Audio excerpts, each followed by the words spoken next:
We've been following this really unfortunate phenomenon that I think represents one of the things Trumpism and MAGAism has done to politics in America, which is take categories of events, tragedies, subjects that used to be off the table for politicization, used to be something that we really could set aside our party affiliation, and now even those get politicized in the worst of ways.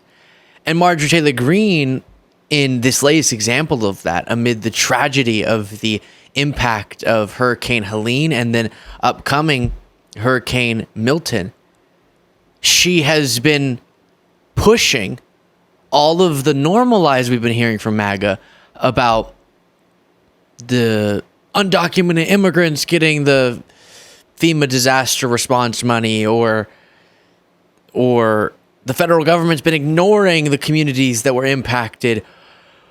But then she's added on top of that it's the government controlling the weather stuff to hurt red areas, and has been pushing conspiracy theories on that front.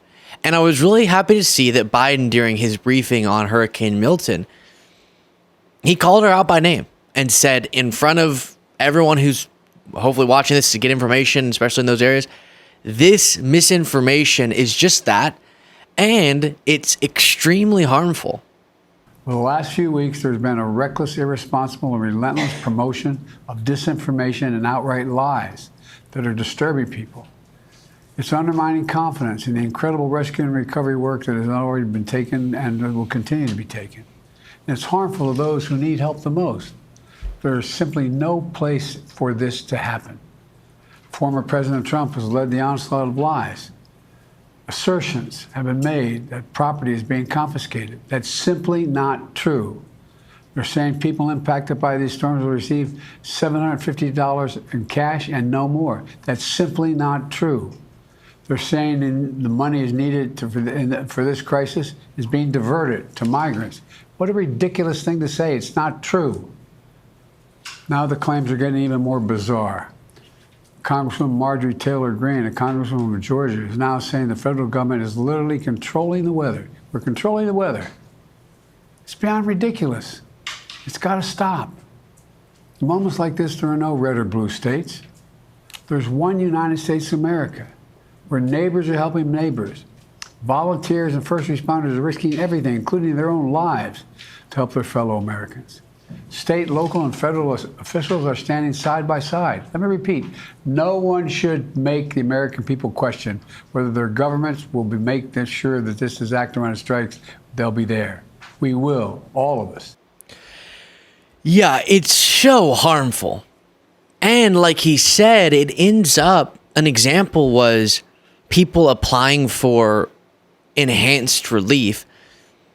Some are not doing so, and this has happened in past crises, thinking that it's not worth it to try because they won't get any, because they've been told by MAGA media that no more relief is going out, and it's wrong, but then people are being harmed by it.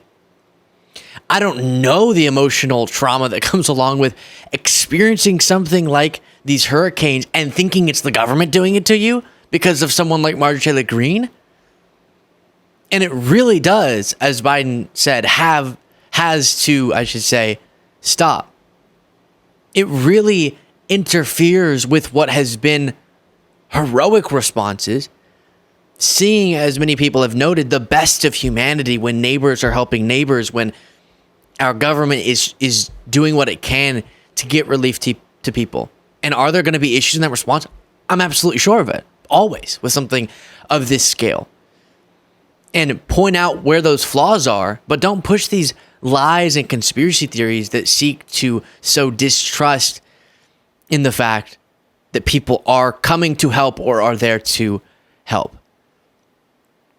And again, a lot of what I'm thinking of, because it's more complicated lies, are the ones about funds being spent on undocumented immigrants and how they don't have any money left in the fund because of that. And it was crazy that MAGA was saying that, because the disastrous relief fund had never been used for such purposes under Biden, but it was under Trump in migrant expenses. So projection there, so many lies there, all adding to a chaotic moment, and in so many people's lives, a devastating moment. And then you're adding to it a level of stress, an extra burden that you do not want to put on people. Imagine believing, if you trusted Marjorie, that not only did you just experience a crisis of epic proportions for so many people, then some hearing that now Hurricane Milton's heading their way, and it's this crazy powerful hurricane, but that your government isn't going to help you at all. And actually, they might be controlling the hurricane to do this to you to prevent you from voting. It really does infuriate me. Then here's the beginning of Biden's remarks. In less than 14 hours, Hurricane Milton will make landfall on the western coast of Florida. Winds will be fierce at well over 100 miles per hour, with storm surges reaching up to 15 feet and up to 18 inches of rain. It's looking like the storm of the century. I'm here with leaders of my administration who are in the front lines preparing for this storm, and will brief me in our latest efforts. To save lives and livelihoods, I want to emphasize a few things. First, many communities in Hurricane Milton's path do not have a moment to catch their breath between Helene and Milton. 2 historic storms in 2 weeks. I want to thank everyone who has followed local guidance to evacuate ahead of landfall.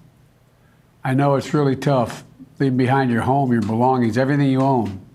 But I urge everyone in Hurricane Milton's path to follow all safety instructions as we head to the next 24 hours. Again, I come back to the gravity of these moments you'd think would sober up, for lack of a better phrase, someone like Marjorie, obviously not literally, into setting aside her wild ambition to attack Biden at every turn.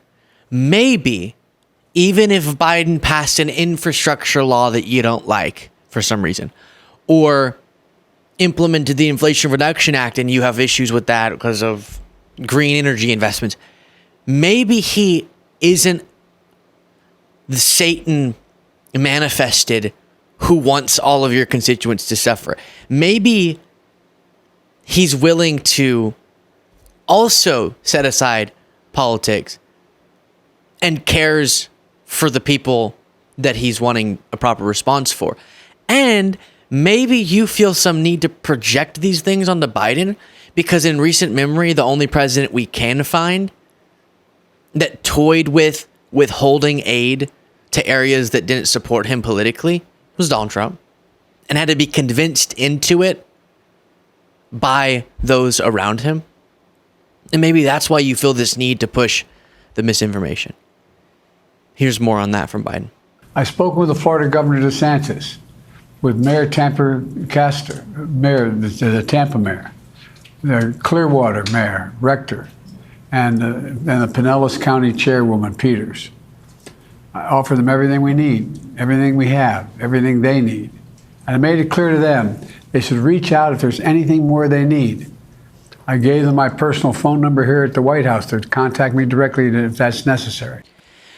And so much about this is just convincing people that the government's going to do what it's supposed to do here. It's not that they're going to do something crazy. Let me clarify. It's not that we're saying, yeah, Biden, you're so special for doing this. This is what a president's supposed to do.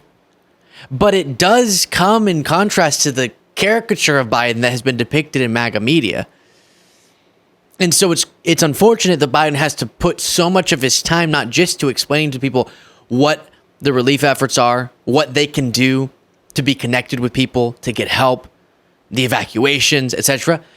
And he has to devote a lot of time to just convincing people the stuff you're hearing also about all the theories, and that's not true. So don't lose faith that that you can get help. And it's so unfortunate. Then Vice President Harris also spoke on this. Thank you, Mr. President. And Liz, thank you for the work that you have been doing. As the president said, we've been working around the clock to prepare for Hurricane Milton and to ensure that people are safe, including ensuring federal, state, and local resources are being coordinated in a smart and efficient and effective way. We have also been in constant contact with the leaders in Florida to make sure that we are cutting any red tape that might get in the way of getting relief to folks, to make sure also that communities receive the resources and the support that they need as quickly as possible. Already, we have sent more than 1,000 federal personnel to be on the ground in Florida to assist with what needs to happen in the state to prepare for this hurricane, and we will continue to scale up those efforts. To the people of Florida, and in particular the people of the Tampa region, we urge you to take this storm seriously. Absolutely. And so again, the story here is unfortunate that Biden has to spend time calling out Marjorie Greene, but he needed to. Unfortunate that the misinformation has to be addressed so much, but fortunate that those theories are wrong, and that, yes, our government is doing what it's supposed to do in preparing and then executing a plan for responding to what will likely be quite a crisis for a lot of people. Let me know what you thought in the comments.